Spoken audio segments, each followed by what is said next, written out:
میں جب صدر پوٹن کے ساتھ بیٹھا 3.5 گھنٹے میری بڑی لمبی بات ہوئی, بڑی باتیں ہوئی. میں اس سے یہ بھی میں پوچھا, میں نے کہا مجھے بتاؤ باقی جو ورلڈ لیڈرز تھے, جو کیونکہ یہ تو بہت سب کو ملا ہوا ہے 20 سال سے, تو میں اس کے ویوز پوچھا. میں نے کہا فلانا کا بتاؤ, اس کا بتاؤ, اس کا بتاؤ, کیونکہ 3.5 گھنٹے ہو گئے تھے اور بھی بات کرنی تھی میں.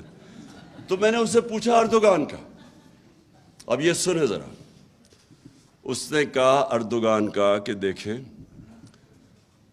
یہ کئی دفعہ میں اسے, یہ ہماری پالیسیز میں کلیش ہوتے ہیں, یہ میری پالیسی مانتا نہیں ہے, لیکن میں اس کی کرتا ہوں. کیوں؟ کیونکہ یہ اپنے ملک کے انٹرسٹ کے لیے کھڑا ہے.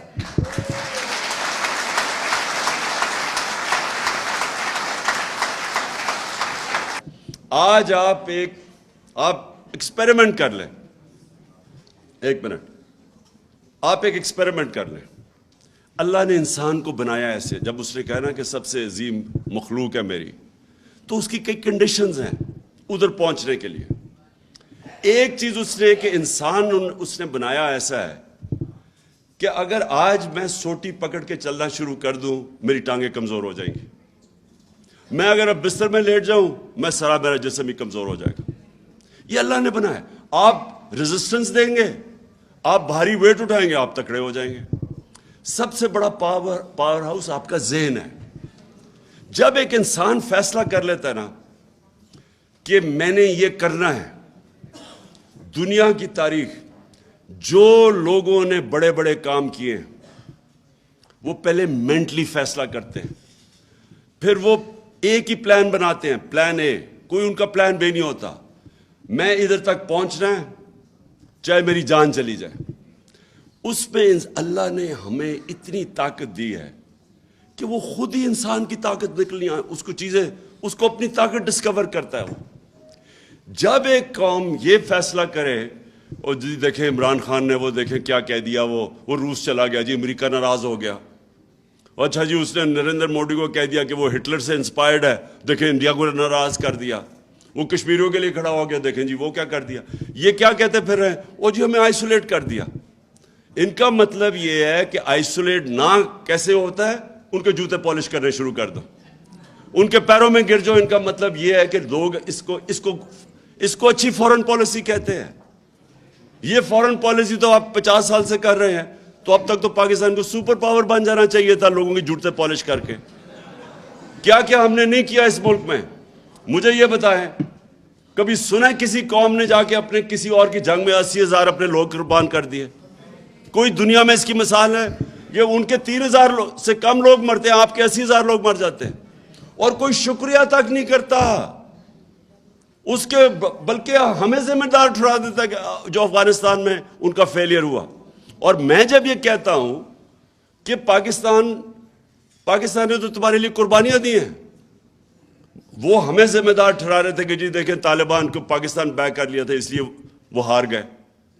اور مجھے آگے سے کہہ رہے جی یہ نہ کہو وہ امریکی ناراض ہو جائیں گے. میں صرف آپ کو یہ چیزیں اس لیے بتا رہا ہوں کہ اگر اس طرح کی ہم اپنے آپ کو ذلیل کر کے سمجھتے ہیں کہ پاکستان کوئی پیر پہ کھڑا ہو جائے گا, غلط فہمی میں نہ رہے.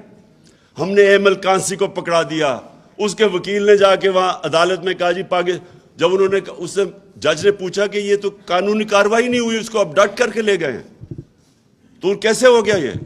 اس نے آگے سے کہا جی پاکستانی اپنی والدہ بھی بیچ دیں پیسے کے پیچھے, ڈالروں کے پیچھے. تو ہماری وجہ سے ہم نے ذلت کمائی, ہم نے اپنے آپ کو ذلیل کیا. اس کو دوسرے کو, ایک رمزی یوسف, اس کو پکڑا دیا. ریمنڈ ڈیوس نے دن دہاڑے آ کے 2 پاکستانیوں کو قتل کر دیا, وہ چپ کر کے اس کو واپس بھیج دیا.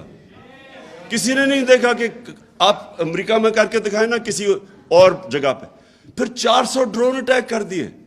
کبھی ہوا ہی نہیں کہ دنیا کی تاریخ میں کہ آپ ان کی جنگ لڑیں وہ آپ کے اوپر ہی ڈرون اٹیک کر رہے ہیں. اس کی کوئی مثال نہیں ہے. اور جو فیصلہ کریں, جس کو جو ماریں کہیں جی یہ دہشت گرد ہے, کوئی ہم تحقیق کریں ڈر کے مارے کہ جی وہ ناراض نہ ہو جائے. اور اس سے اگر ہم نے یہ جوتے پالش کیے اتنی شیملیسلی اپنے آپ کو ذلیل کر کے, کیا اس سے کوئی فائدہ ہوا پاکستان کو؟ آج گرے ہوئے پیروں میں، آج جا کے نیو یارک میں بیکاریوں کی طرح بھیک مانگ رہے کہ جی ہمیں کوئی بچا لے، فلڈ آ گیا جی، یہ آ گیا، کسی طرح کوئی پیسہ دے دے۔ اس طرح کبھی قوم نہیں بنتی، کبھی آج تک دنیا کی تاریخ میں قوم نہیں بنی۔ میں بار بار مدینہ کی ریاست کی اس لیے مثال دیتا ہوں، وہ پہلے دن مدینہ کی ریاست ہی بن گئی تھی، انہوں نے جدوجہد کی تھی، انہوں نے مل کے، کمیونٹی نے 2 جنگوں کے اندر، جنگ احد اور خندق کے اندر، تو امہ کو خطرہ تھا کہ وہ بچیں گے بھی یا نہیں۔ فاقے کیے انہوں نے، جب انہوں نے سیج کی ہوئی تھی مدینہ کی، نبی صلی اللہ علیہ وسلم نے 2 پتھر پیٹ پہ باندھ کے کام کر رہے تھے، وہاں قربانیاں دے رہے تھے۔ قومیں قربانیاں دے کے بنتی ہیں، بیکاریوں کی طرح بھیک مانگ کے، جوتے پالش کر کے کوئی قوم نہیں بنی آج تک۔ اور آپ کی فورن پالیسی ریفلیکٹ کرتی ہے۔ ہم نے جو کوشش کی، شاہ محمود ہم نے ایک خوددار فورن پالیسی بنانے کی کوشش کی۔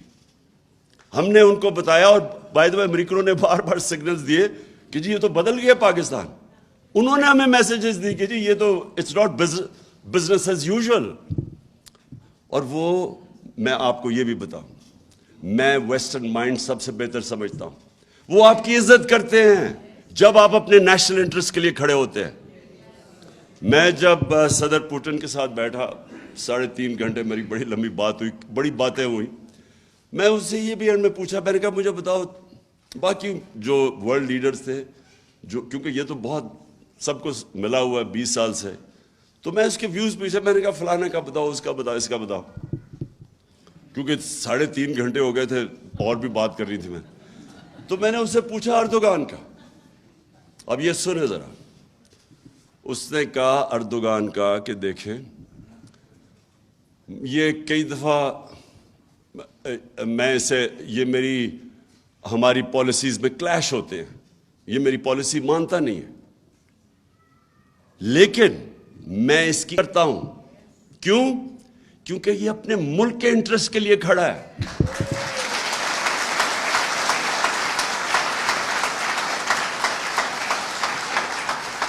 ہماری جو فورن پالیسی ہے، میں آپ کو یقین دلاتا ہوں کہ یہ جس طرح جا کے ابھی چیری بلاسم وہاں سے ہو کے آئی نیو یارک، کوئی آپ کی عزت نہیں کرتا۔ آپ جتنا مرضی ان کو خوش کرنے کی کوشش کریں، اور ان کے سے اس سے کسی نے ابھی سندھی کسی پولیٹیشین سٹیٹمنٹ دی، بلاول بھٹو نے پھر پاکستان کو مین سٹریم میں لے آیا۔ کیا مین سٹریم میں لے آیا ہے؟ مطلب یہ ہے کہ وہ ساروں کو جا کے خوش کر کے آیا کہ جی فکر نہ کریں ہم آپ کے غلام ہیں، اور کیا لے کے آیا ہوگا؟ ایک چیز میں یہ کہنا کہ کیا کوشش کر رہا ہوں، دیکھیں جب آپ اپنے نیشنل انٹرسٹ کے لیے کھڑے ہوتے ہیں، دوسرے سمجھ جاتے ہیں، ان کو پتہ ہوتا ہے کہ اپنے نیشنل انٹرسٹ کے لیے کھڑے۔ اگر ہم روس گئے، امریکہ ناراض ہو گیا، مجھے تو موقع ہی نہیں ملا، کیونکہ انہوں نے آتے ساتھ ہی سازش، تو جیسے واپس آیا تو گیم چلا دی تھی انہوں نے۔ لیکن مجھے پتا ہے کہ میں ان کو کنونس کر سکتا تھا، کیونکہ یہ میرا نیشنل انٹرسٹ ہے۔ میرے برطانیہ کا مجھے ملا آدمی آ کے، اس نے کہا جی بڑے لوگ ناراض ہیں، بلکہ وہ اینکر نے بھی مجھے کہا کہ بڑے لوگ ناراض ہیں جی، آپ اس وقت چلے گئے جب وہ روس ادھر اٹیک کرنے جا رہا تھا یوکرین میں۔ میں نے اس سے کہا مجھے 22 کروڑ لوگوں نے الیکٹ کس لیے کیا ہے؟ اس لیے نہیں کہ میں دنیا کی جا کے باتیں کروں گی جی اس نے کیا کر دیا تو فلانا کیا کر دیا۔ میں نے کہا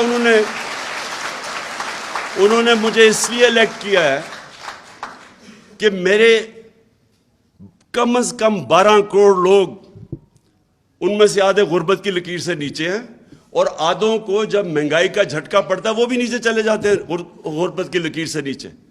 یعنی کہ دگنی آبادی برطانیہ کی، ان کی تو 6 کروڑ آبادی ہے، ہمارے 12 کروڑ لوگ وہ ہیں کہ جو اگر یہ پرائس شاک پڑے گا تو غربت کی لکیر کے نیچے چلے جائیں گے۔ تو میری تو وہ پرائیورٹی ہے۔ میں نے کہا تمہارے ملک میں مصیبت پڑ گئی ہے، مہنگائی آئی ہے، اور ان کے ملک میں کیا مصیبت، وہ کتنے اربوں ڈالر دے رہے ہیں اپنے لوگوں کو، اب سبسیڈائز کر رہے ہیں، یہ انرجی کاسٹ سبسیڈائز کر رہے ہیں، لیکن ان کے تو لوگوں کی سٹینڈرڈ آف لیونگ نیچے جاتی ہے۔ ہمارے لوگ 2 وقت کی روٹی نہیں کھا سکتے۔ تو میری تو وہ پرائیورٹی ہے۔ اور میں نے تو ہر ورلڈ سٹیج پہ یہ کہہ رہا تھا کہ ہمیں اپنی جنگوں میں نہ شامل کرو. میں نے کہا آپ کشمیر کے اندر کوئی ہماری مدد کرنے آتے ہو جو ہندوستان سارے انٹرنیشنل قوانین کی وائلیشنز کر رہا ہے. 1 لاکھ کشمیری مر چکا ہے, شہید ہو چکا ہے. 1 لاکھ کشمیری 30 سالوں میں 35 سالوں میں شہید ہو چکا ہے. کبھی آپ نے ان کی کبھی سوچا ہے؟ تو آپ کہہ رہے ہیں ہم تمہاری جنگ میں آ کے فیصلے آپ کی سائڈ پہ کھڑے ہو جائیں. اور وہ سمجھتے ہیں, یہ ڈیموکریٹک سوسائٹیز اس چیز کو سمجھتی ہیں.